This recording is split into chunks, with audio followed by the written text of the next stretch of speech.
Há exatamente 11 anos, no dia 7 de agosto de 2006, foi sancionada a Lei Maria da Penha. Segundo o IBGE, gente, a cada ano, mais de 1 milhão de mulheres são vítimas de violência doméstica aqui no Brasil. De acordo com dados do IPEA, a Lei Maria da Penha diminuiu em 10% o número de assassinatos de mulheres. Para falar sobre o assunto, fazer um balanço aí desses 11 anos, a gente recebe hoje aqui a Alice Bianchini. Ela é advogada, representante da Comissão da Mulher Advogada da OAB Federal e acaba de assumir a presidência da Associação Mulheres de Carreiras Jurídicas de São Paulo. Alice, boa tarde, obrigada por ter aceitado o nosso convite. Eu que agradeço essa oportunidade de falar nesse dia festivo, que é o dia que a Lei Maria da Penha faz 11 anos. E qual é o balanço que dá para fazer? Esses 10% de diminuição no número de assassinatos de mulheres, dá para comemorar esse índice? Então, o que a gente tem para começar a dizer é o seguinte: a Lei Maria da Penha, ela nos orgulha muito, porque ela é considerada uma das 3 mais avançadas do mundo. Então, quando a gente está falando em termos internacionais, há todo um interesse internacional. Eu mesmo estive, o ano passado em Portugal, tive a oportunidade de falar em 10 dias em 8 lugares diferentes, entre Lisboa, Coimbra e Porto, sobre a Lei Maria da Penha, e há um interesse muito grande da comunidade internacional em relação à nossa lei, uma das 3 mais avançadas do mundo. A gente tem instrumentos importantíssimos na lei. E aí eu faço a palestra, falo da nossa Lei Maria da Penha, digo tudo que tem de bom, e aí 2 características importantes para a gente começar a falar. Primeira característica é que a lei é muito boa e tem alguns lugares que estão sendo aplicados, que a lei está sendo aplicada, o resultado é muito positivo. Porém, nós temos pouquíssimos lugares em que efetivamente a Lei Maria da Penha está sendo aplicada da forma como ela foi instituída no Brasil. Mas por quê? Qual é o entrave para que ela seja aplicada corretamente? O entrave é exatamente o problema. Nós não conseguimos efetivar a Lei Maria da Penha por uma questão cultural. Nós ainda vivemos uma sociedade em que, só para a gente ter uma ideia, né, enquanto a gente fala, se apresenta como feminista, e feminismo é nada mais, nada menos do que defender a igualdade entre homens e mulheres, há uma reação muito grande, por exemplo, em relação ao feminismo no Brasil. As pessoas não entendem. Eu até brinco, digo assim, dá uma googada, põe lá no Google e pergunta feminismo, veja o que é feminismo, se instrua a respeito do que seja isso antes de você criticar.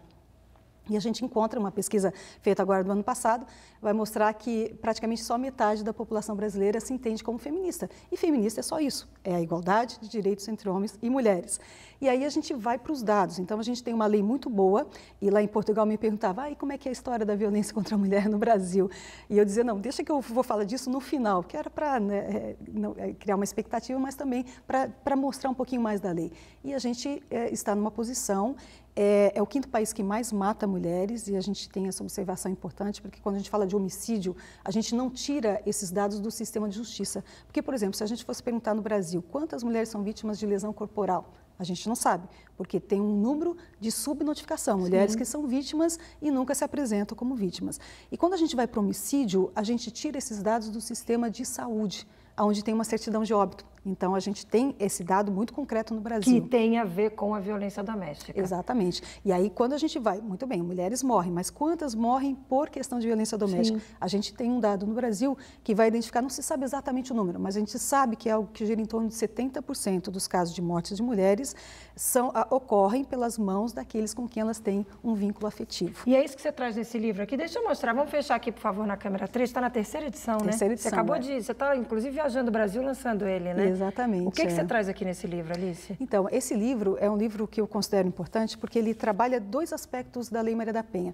Existe um aspecto criminal da lei que todo mundo conhece, por exemplo, medida protetiva de urgência. Quem nunca ouviu falar daquela situação que o homem, o marido, então ele fica proibido de frequentar determinados lugares, ele tem que se distanciar da mulher, ou ele é preso. Essa é a parte, digamos assim, criminal da Lei Maria da Penha. Mas o que eu considero mais importante da lei e aonde a gente não está tendo eficácia é exatamente na parte da prevenção da lei. Principalmente, Márcia, aí é um recado que, inclusive, a Maria da Penha Maia Fernandes está em todas as redes sociais essa semana para divulgar o aniversário da lei e chamando a atenção desse fato.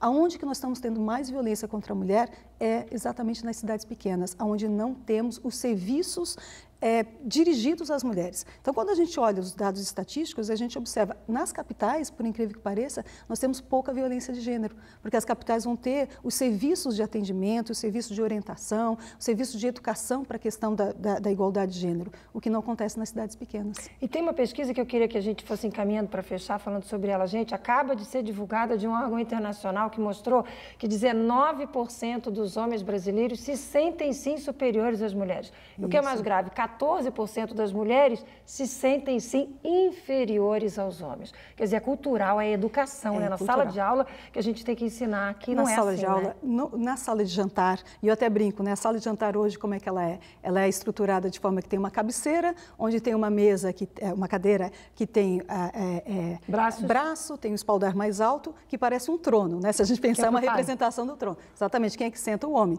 Então, por mais que a gente faça discurso de igualdade, enquanto a gente tiver essa representação dentro da nossa casa, ou na casa do amigo, ou na casa do avô, do tio, etc. e tal, é muito difícil a gente pensar em igualdade. E esse é um dado que eu queria ressaltar, Márcia, porque o que vai acontecer é o seguinte: qualquer país que a gente analise no mundo inteiro, você analisa o índice de desigualdade de gênero, ou seja, veja como é que está a situação do homem e da mulher naquele país, e você vai encontrar, quanto mais desigualdade de gênero, mais violência de gênero também. Então, a receita muito básica, muito fácil para resolver o problema da violência de gênero no Brasil é exatamente resolver o problema da diferença entre homens e mulheres.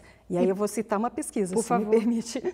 Uma pesquisa mais otimista vai falar que a gente está melhorando a questão da igualdade entre homens e mulheres no Brasil, estamos cada dia mais evoluindo. Porém, se a gente continuar no ritmo que nós estamos, nós vamos levar 95 anos para a igualdade entre homens e mulheres no Brasil. Quer dizer, é um dado que as pessoas precisam saber, precisam compreender e precisam entender o que fazer com esse dado. Para isso, conte sempre com a gente, com o Repórter São Paulo, com a TV Brasil. Obrigada mais uma vez pela presença, sucesso aí nesse trabalho de divulgar essa lei tão importante, internacionalmente conhecida. Até uma próxima oportunidade, Alice. Muito obrigada. Boa tarde para você. Tá bom.